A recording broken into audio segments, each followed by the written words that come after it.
stick to these little line ones. The packages, they're ridiculously cheap too. I mean, that's a package of them. That's like $1 for those things. Like, probably even cheaper than that. They come with all these little tiny beads. Do not lose those beads. Those are important. But bobber stops, that's going to set your depth on wherever you want.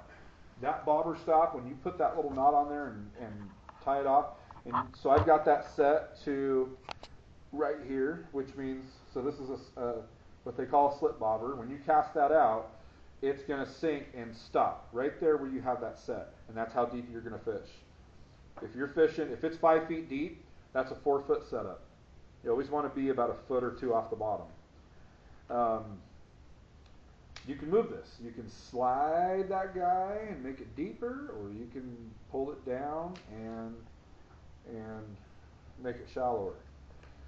When we Chinook fish below Hell's Canyon Dam, we fish right below the spillway of the dam. We're setting these at 55 and 65 feet deep. We're fishing salmon in that deep of water. With I just have this little tiny steelhead jig on here. The jig I use for salmon is like that long. Like, it's a huge thing. But is the length from the weight to the Jago is the same, or? Yeah, that's where you want to. So when I mean like, so if you're in 5 feet of water and you want to fish at 4 foot, it's going to be from here down to your jig. So the leader length, you always want to stay around. That's around 18 inches or so. You know, you can go up to 2 feet, but it really honestly. So you can always, because I always wonder about that. So you always keep that the same. Yeah. And the slip knot is your adjustment. Yep. Yeah. Leader length's always going to be the same. 18 to 20 inches is pretty common. You can go 24 inches, but I don't think it's really necessary. You know, those fish. If those fish are on the bottom and that jig's coming down river to them, I mean, they're not going to see the bobber or nothing. They're going to see nothing but that weight. If they do see it, because the bobber's going to be up here floating above the water. The important part of this is matching up your bobber size versus your weight down here. There's a couple different ways of doing that, and I just use this bobber for example. These are the more popular ones. These are a little bit more common, and those are like $5 a piece, and these are like $1 a piece. So those are the more common ones. You can also use a 3/4 ounce egg weight that slides versus one of these. I just prefer these swivel ones. But an egg weight would be the same thing. You just wouldn't have this there. You would just have a regular barrel swivel, and that egg weight would slide on the main line. I don't like it because it tears the braid up. So with that lead sliding up and down will tear that up. And that's the other thing too, real quick, with bobber fishing, you do not want to bobber fish with monofilament line. You always want to bobber fish with braid. Monofilament sinks, braid floats. And so when you're casting out and your bobber's floating down the river, if you run mono, it's going to sink down in the river, and when it sinks, you create slack. And so if your bobber goes down, it's a fish, and you go to do the hook set, your hook's setting on nothing but slack. You're not connecting all the way down to the jig where that fish is. So line management's really important with bobber fishing. It's very similar to dry fly fishing if anybody does that. Sometimes you got to kind of pick it up and mend the line and move it around to keep that line tight as possible. But you can Google 50 different ways of how to rig this bobber up. So bobber stop is what goes on first. Have that little tiny bead I told you not to lose. That's going to be the very next thing. That's most important, because without that little bead, if you try to put another bead or even this corky between here, it's going to pass right past that bobber stop.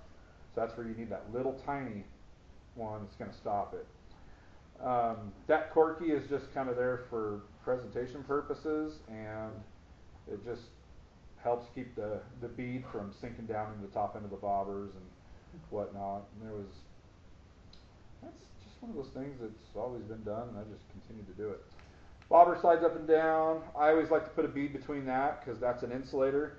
Otherwise, your swivel's going to get sucked up in that thing, and it might get stuck in there, and you could be fishing all day and not realize that you're not slipping anywhere. You're just that thing's crammed in there and it's stuck. So I always run beads between anything like that.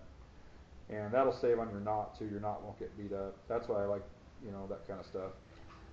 And then, so a 3/4, this is a 3/4. That's usually meant for that size. That size is a 3/4 of bobber. There's 1 ounce bobbers. There's 1 ounce weights. I mean, just match it. If you cast it out and your bobber's laying on its side, you have the wrong weight down here. You need to go heavier. You always want your bobber vertical. And like I said, 20 inches of line or so. This is 40-pound braid, which might sound overkill, and it is a little bit, but it helps because it floats and it's high vis. You can see it.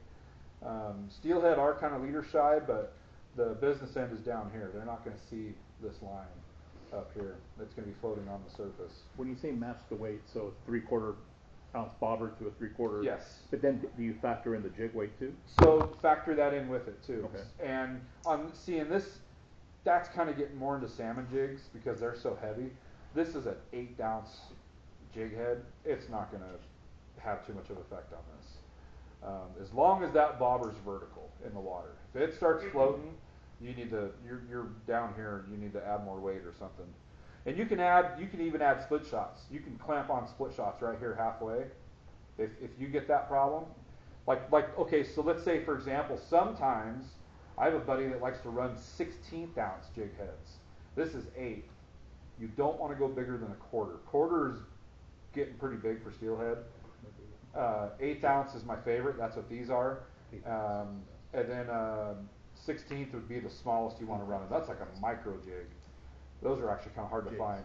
But a 16th ounce is not enough to keep that bobber vertical. So you might want to add some split shots right through, somewhere in here, keeping that a natural presentation. And jigs can be anywhere from that to, they sell lots of stuff like this. This is a 1/4, so that'd be a little bit bigger one. Any color combinations you can dream up. Do you like the 1/8 ounce you said? What's that? 1/8 ounce is like... Is my favorite, yeah. 1/8 is not too big, not too small. It's right in the middle. The only time personally I would drop to 16th if it was low, clear water that was real cold water. Then I would downsize. You always downsize stuff. Water drops and gets clear and cold, you want to downsize everything. Probably even like 8-pound test on mono. 12 is pretty much standard mono for steelhead. But high, murky, muddy water, you're going to want to upsize everything. That's where you want big, bright, annoying stuff. This line is just an example. That's all I had. This is 20-pound, and that would be a little much for this. But in theory, with bobber fishing, if you don't know how deep the water is that you're fishing, make a couple casts out there and figure out if your bobber, if you cast out, let's take a guess. Let's say it's 5 feet deep, and you go and you put 6 feet on. You're at 6 feet, so your jig's going to drag. Your bobber will show that. When it hits the river bottom, it's not going to lay on its side. Well, sometimes it may lay on its side, but if you're dragging the bottom, it'll actually point like that downriver, and it's dragging versus being an upright presentation. So if you see drag, take another foot or 8 inches out of your bobber stop, shorten it up, and then make another cast and see if it pops up vertical or not. But you want the most natural drift possible with the current.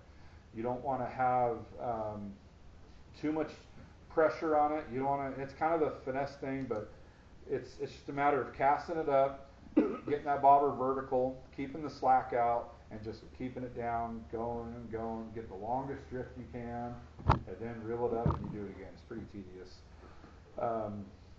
And I like to work in bobber fishing. You're going to be focusing on eddies, seam lines. It's really hard to walk up to like the salmon river, and if it's just blowing current down, it's a really hard thing to do is cast a bobber up, because your floating line on the top is going to travel faster downriver than your bobber is. And so you're going to create a belly of slack there. And that's where you need to mend it. With bobber fishing, you want the longest rod you can get your hands on. This is a 9 or a 9.6. I think this is, ooh, hey, I need to watch that fan. I was waiting for you to answer that. This is a 9. This is one of my daughter's rods. This is a 9. This would be my bare minimum for bobber fishing. If I was a serious steelhead bobber fisherman, I'd be running like a 10-6 to an 11 foot. Just because all that extra height is going to give you less mending on the water of line. It's the same with dry fly fishing. It's no different. If you're not bobber fishing, and that's where too, like this is where it starts to get expensive. Because if I'm drifting the bottom, I want monofilament line, like what this leader's made out of. This is just mono. I don't want braid on that line. Braid hits rocks, it's gone. And so drifting the bottom, I like to have a whole nother rod set up for that. And usually only like an 8-6 or a 9-foot rod like this. This would be an ideal drift rod. Versus my bobber rod, not to mention all this stuff takes time to sit there and rig this up. Yeah, I mean, I don't think I can tie this whole setup in under 10 minutes. It takes, for me, getting my eyes on that little tiny bead and getting that line through there, it's kind of a pain. Cody, one thing I'll mention, I cheat with that because if you break off your weight, hits the bottom, and you break off your bobber floats down, you got to retie everything. Everything. And so you run a lighter leader. Well, but the weight, where your weight is, I will throw a bobber stop above with a bead below my bobber. So if I break off, my bobber and the stops are all still there. That's genius. Write that down. So basically, he's taking another bobber stop and putting it right there. So that if your weight does get hung up on the bottom and you break the weight off. That way you lose everything down, but you still have the expensive part. Yep. That's good stuff. See, I know how to bobber fish. I'm not a bobber fisherman.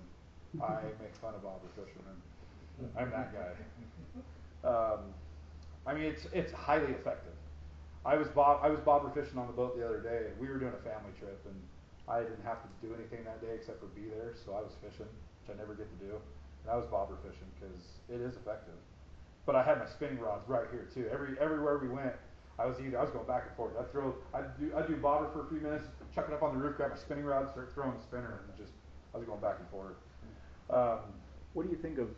And so you could do a sliding sinker too, but what about a three-way swivel, so you can change that weight to different weights? I mean, that's another thing you can do. You don't even need a three-way. What's better than that is just a snap swivel. Okay. So a barrel with that snap on it. You can run instead of having all this, run that barrel, tie this off to there, and then tie your leader off to there, and then the snap part. Yeah, that's what the one I was talking about. You can clip on if you do lead coil. You can get I don't know if you guys ever see those little coils of lead. They're quarter inch or something. You can get those, and if you get these pliers, which I highly recommend buying a set of these pliers. These are lead punching pliers. They have you take that piece of lead coil, you cut off a piece. It cuts real easy with these.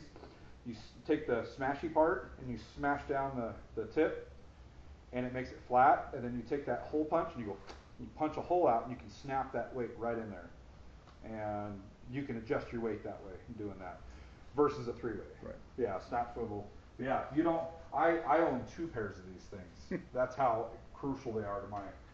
I don't think I have any of that weight with me, but yeah, that little coil. That's I saw the guys in Riggins doing that back in the day, because the locals in Riggins are usually diving the river in the summer for their weights. That's what I do. Yeah, I know, it's smart.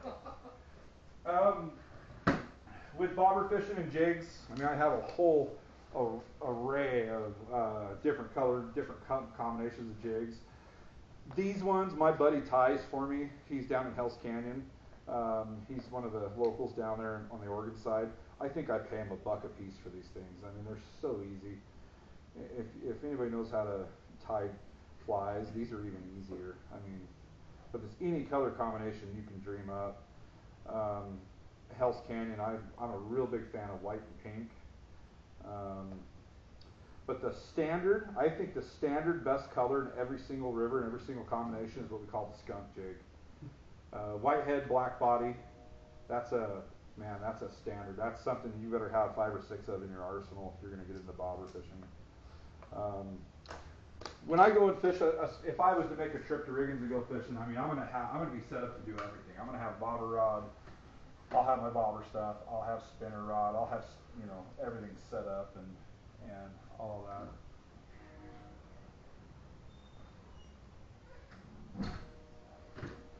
Are you gonna go over spinning too? Yeah, that's what I was. It's my personal preference and it's my opinion. I run bait casting reels and spinning reels. For steelhead, 9 times out of 10, I'm just using spinning reels. A level line bait caster is just personal preference, but spinning reels are so much easier for steelhead. I get into salmon, and I'm definitely running bait casters, but spinning reels, in my opinion, for steelhead. I mean, I have the same thoughts towards bass. There's almost no reason ever besides the bass fishing community and buying more stuff is to have bait casting reels. There's not a bass in the world that needs to be hauled in by a bait casting winch, but that's just my opinion. The only time I'm going to jump up to bait casters on steelhead is drift fishing the little salmon or drift fishing the South Fork of the Clearwater, because, you know, for feeling the bottom and doing all that, it is a lot better. You know, and I guess if you, the hard part about that is if you're fishing like if you want to drift fish the bottom, the main river of the salmon, you know, it gets into that time of year where there's not that much flow out there, and so you got to have the least amount of weight possible, because you don't want it to stick and stay, you want it to bounce. And that starts flirting with, on a level line, the bait caster, not having enough oomph to get it out there without letting too much line pressure off on your thumb and spooling. So spinning rods just seem to be way easier. Yeah, I just prefer spinning reels, especially too with running braid. There's one thing I don't like is bait casters and braid. That's a bad combo in my opinion. Except for sturgeon. That's different. That's the opposite. I would be caught dead running this in a sturgeon setup. But yeah, spinning reels are my favorite for steelhead. They're just easier. It's cold, your hands are cold, and you're trying to, man, the last thing you want to be doing is fixing a rat nest on 12-pound braided line or 20-pound braided line. It does not sound enjoyable to me. The opposite of float fishing would be the drift fishing, hitting the bottom. And that's going to be with, like I said, a little bit shorter rod, an 8.6 to a 9-foot. You want 12-pound mono. That's a really good line. Any of them are good. Maxima, I think, makes the best, but Maxima Ultra Green or the Chameleon. The Chameleon is what color? I'll say this till I'm blue in the face, because I think this is the best line in the world. But this Maxima Chameleon is, I mean, this stuff is invisible when it gets underwater, and you guys can actually pass this around. It is cable, and that's a little extreme. That's 20-pound. There's not a person in this room that can break that 20-pound with their hands. That's a little extreme. I was using that for something else, and I brought it in because it was on a reel. And I use 30 for salmon, and I use 12 for steelhead. The only time I differ from that is the snag hole on the South Fork, and I use 30 for steelhead, because those steelhead are the size of salmon. That's a spring thing. That's a whole nother fishery. That's not today. That's another spring class I'll do. Spring steelhead fishing is a way different than fall tactics and winter tactics. It's a totally different thing. 8 o'clock. Anybody need a break or stretch your legs or grab a water, bathroom, anything? Dude, I'll just keep talking like it's. And I got more stuff, so don't be shy if you need to get up and go stretch your legs or anything like that. This isn't like super formal. I'm the most non-formal person in the world. It's not going to hurt my feelings if. What is that? Oh yeah, you got some. So yeah, Josh got some lead coil back there. So that's what it looks like. I don't know if these are Ryan's. I don't know if I can open them without. Oh no. The other thing like you had mentioned with the swivel with the barrel thing, if you just, when you tie your knot, leave a tag end, you can get the hollow version, put your tag in there, crimp it. I forgot they do make that hollow, huh? That's what I use, because for doing the drift fishing, you lose your weight, grab out a new piece, and just crimp it back on there, and you never have to. Makes sense. You don't have to do the flippy thing. Yeah. So yeah, drift fishing the bottom. That's pretty much the weight you're going to use is those coils. Stock up on them. Keep a good supply of them. Especially if you get into salmon fishing in the spring, because when it gets to May and you go to buy those, good luck. There's people that go into Howard's or here and they'll buy every damn one in the box. Because there's days, well, when you're first learning how to fish the little salmon, you know, one of those coils, is it 1 pound? Yeah. I think these weigh 1 pound when they come whole. When you're first learning, you'll easily go through one in a couple hours. You'll break off. I remember times learning, breaking off 100 times in a day. And that's how you get really good at cutting and retying. But there's a couple different ways of rigging this. Just like he said, he used the hollow stuff. You can do that. You can cut it, crimp it, and do that punch hole thing that I talked about. You run your mono line down to a snap swivel. Ooh, my draw good. Drift fishing's fun, but it's frustrating because I think it's the most effective way to catch steelhead in a river, but it's also the most frustrating because you're going to snag up a lot and you're going to be retying. If you're walking the riverbanks, you better be bringing your stuff with you. So you'll have your main line come down and then your snap swivel. So there's one little eye. I don't know, there's like that little connector piece. We'll make it solid.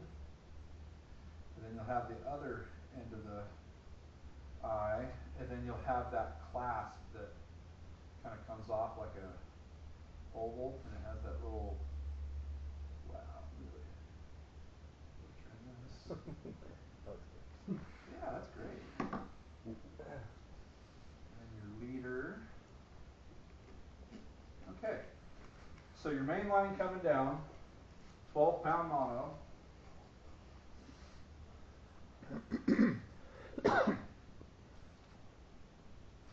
Monofilament, is what that's short for, mono.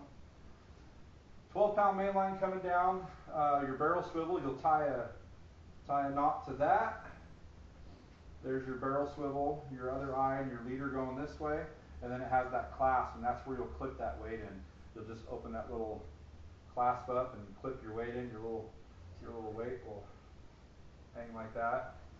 And your leader will go, leader length on drift fishing can be anywhere from this long to this long. Kind of depends on where you're fishing, how deep you are. Depends on if you're running corkies and spinning glows or not. Which I don't have any of those. I got a corky with me. This is a corky. They're round. They can be all sorts of colors. They're made of styrofoam. They float. That's the point of them. They're also called a drift bobber if you want to get fancy. You would run, before you tie your hook on, you would run that up your line and then tie your hook on. And basically your weight is going to sink it down to the river bottom. Here's your river bottom. And then what happens, as soon as this is ticking, you want this to be ticking just like when you cast that, you want to be, it's supposed to be bouncing. It just bounces, bounces, bounces. It's supposed to be moving right along. If it holds up, feeling the difference between a bite and a rock, you'll get it over time, but if it hangs up too long, you just give it a little flick. Just a little whip of the tail and it'll keep bouncing again. Or it'll snag up and you gotta break off and do it all over What's again. this technique called? Drift fishing. Drift fishing, okay. So that weight's gonna take you down to the bottom and keep you bouncing. Your leader, with one of these corkies, or the difference is between corky and spinning glow, the spinning glows are shaped like an acorn. and they have those little wings on them. And that's horrible. I've never drawn one of those in my life. But it has a hole and a hole just like this does. And those actually spin, that's what they call spinning glove, they spin with the current. Either way, they go onto your leader and it'll float. These things will float your presentation up. Here's your cord keys.